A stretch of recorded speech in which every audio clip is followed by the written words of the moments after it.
আসসালামু আলাইকুম। ভিডিওতে যে ছবিটি দেখতে পাচ্ছেন সেই জামাটা আজকে আমি বানিয়ে দেখাবো। তো চলুন শুরু করি। এখানে বডি পার্ট কাটা আছে আর কুচির পার্টটা কাটা আছে। তো 4টি ফিতা আমি আগেই অফ ক্যামেরাতেই করে নিয়েছিলাম। এখন আমি উপরে বডি পার্টটি উপরের দিকে 1/2 ইঞ্চি বরাবর মুড়িয়ে সেলাই করে নেব।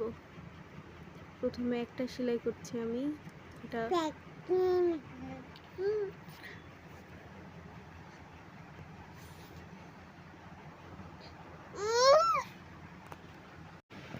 তো এইভাবেই আমি দ্বিতীয় পার্টটিও সেলাই করে নেব ঠিক একইভাবে।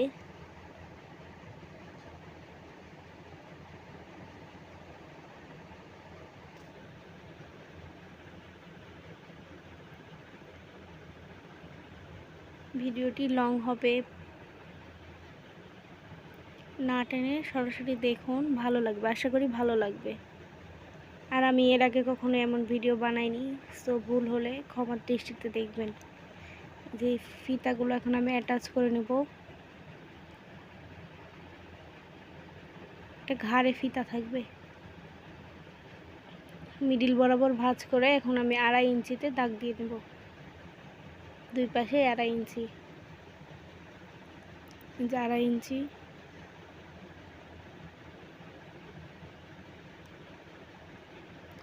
এই পাশে একটা ফিতা লাগাবো, ওই পাশে একটা ফিতা লাগাবো। তো মেশিন এখন ফিতাটা লাগাই নিচ্ছি। তো ঠিকই একইভাবে আমি অপর পাটটাতেও লাগিয়ে নিব। আমি অফ ক্যামেরায় লাগিয়ে নিয়েছি। এবার ঘেরের অংশটা মানে কুচি দিব কুচির কাপড়ে। এখন আমি কুচি দিয়ে নিব।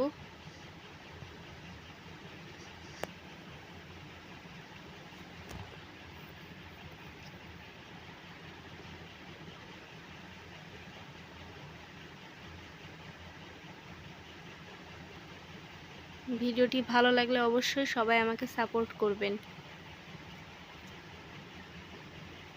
আসলে আমি এই ফেসবুক জগতে নতুন, আস্তে আস্তে ইনশাল্লাহ সবই শিখে যাব।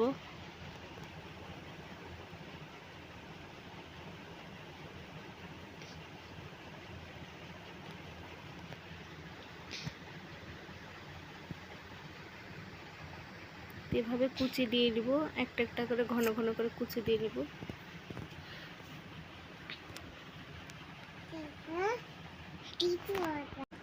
তো দেখতে পাচ্ছেন আমার কুচি দেওয়া শেষ হয়ে গেছে। এখন আমি বডি পার্টের সাথে অ্যাটাচ করব। যে এখানে দুইটা বডি পার্ট আছে,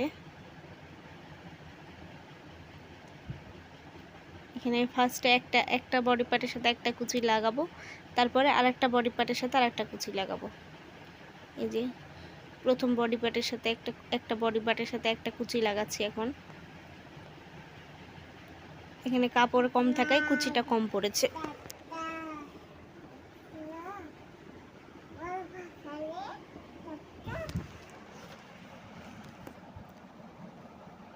এখন উপর দিয়ে একটা চাপ সেলাই দিয়ে দেবো। চাপ সেলাই দিলে ভালো হয়। চাপ সেলাই দিলে কুচিটা বসেও থাকে, দেখতেও সুন্দর লাগে। তো প্রথমে ভেবেছিলাম আমি ঘন করে কুচি দিব, তারপরে দেখি কাপড় কম, এই জন্য পরে আমি আবার খুলে কেটে আবার কম কুচি দিয়ে করলাম। যে দুই পাটে আমার কুচি লাগানো হয়ে গেছে, আরেক পাটের কুচি আমি অফ ক্যামেরায় করে নিয়েছি।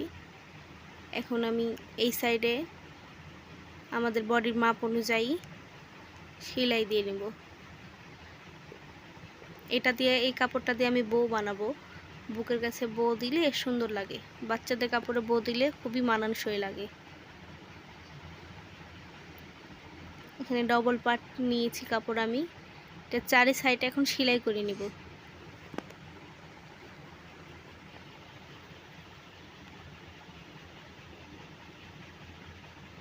চার ধার দিয়ে সেলাই করে নিব।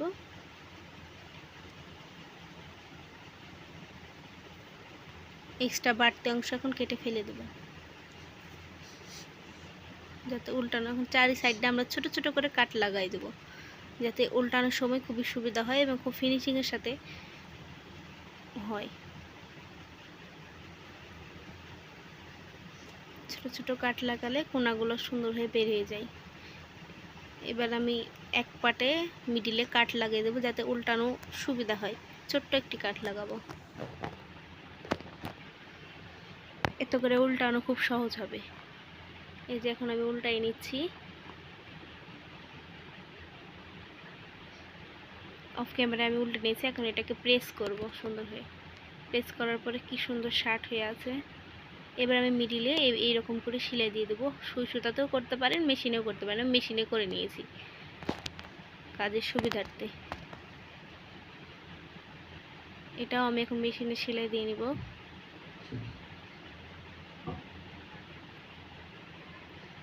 এবার আমি চারি সাইড এখন সেলাই করে নিব। আমি যেভাবে বলছি, যেভাবে কাজ করছি, আশা করি আপনাদের ভালো লাগবে এবং সব থেকে সহজ নিয়মেই আমি করি। যদি আমার ড্রেস বানানো আপনাদের কাছে ভালো লাগে তাহলে অবশ্যই সাপোর্ট করবেন এবং চাইলে আপনারা আপনাদের বাচ্চার জন্য আমাকে অনলাইনে অর্ডার করতে পারেন। সেক্ষেত্রে আমাকে ইনবক্স করবেন। আশা করি আমার কাজ আপনাদের ভালো লাগবে। যে জামাটি তৈরি হয়ে গেছে, আমি এখন মিডিলে 3টে পুঁতি